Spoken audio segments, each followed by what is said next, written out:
Barely a week goes by when there is yet another brand launching in Australia, and from now until, well, 18 months time, a further 10 Chinese brands will land, including XPeng. Now here is why you should take the new G6 very seriously. Let's check it out.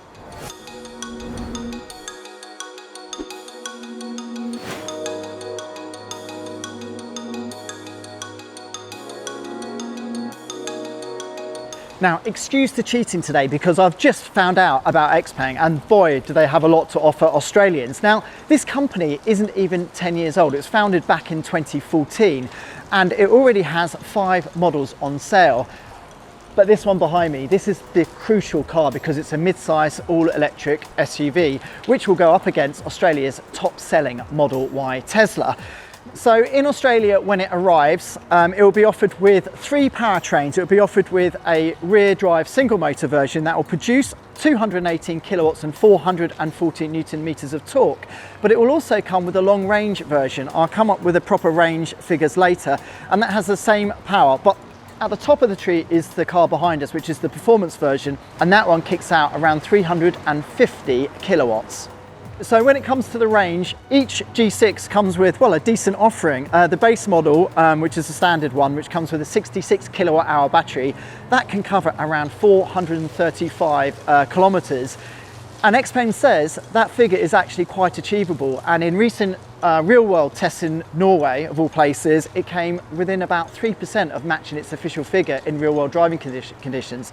Now, if that's not enough, you'll be needing the rear wheel drive long range model, and that can cover 570 kilometers.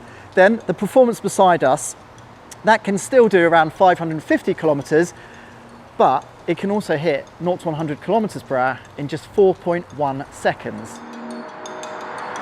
Now, the G6 picks up where things like the G9 and the P7 sedan leaves off when it comes to styling. So it very much looks like it's shaped like a pebble. And that's because this thing is seriously aerodynamic. This has a drag coefficient of about 0.25-ish.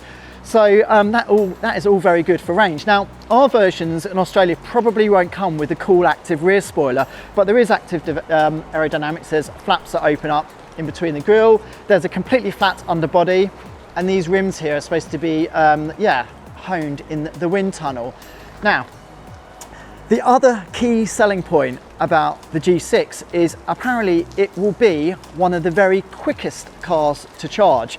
And I think it only came second to the Porsche Taycan in independent tests recently. So the base versions, they can be topped up at 215 kilowatts, and the one beside us, at bare minimum, it can be topped up to around 280 kilowatts, although they're exceeding that figure. Now that isn't as high, is it, as the 350 kilowatts of Hyundai's, but the engineer is saying that it's not about the maximum top-up rate, it's the peak rate, and this thing just beasts all its rivals. So that means a 20 to 80% top-up is around 20 minutes, and this one does it less. So that's pretty damn impressive if you can find a fast enough charger in Australia.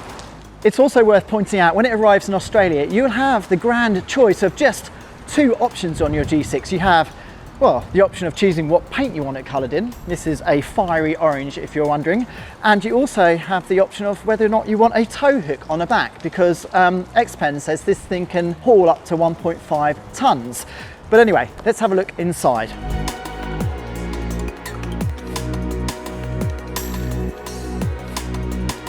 So inside, the good news continues, because this feels like a proper premium article, especially beside the sparse Tesla. And of course, you have to remember that everything in here is included in the price, including this large, slick 15-inch infotainment system. You have an instrument cluster ahead of you, which the Tesla does not. One thing I should mention is this thing comes with an incredible sophisticated array of driverless aids. It has 29 sensors, but it won't be capable of level 3 autonomy. Not yet, at least, because we don't get the LiDAR sensors that are fitted to the Chinese version of this car.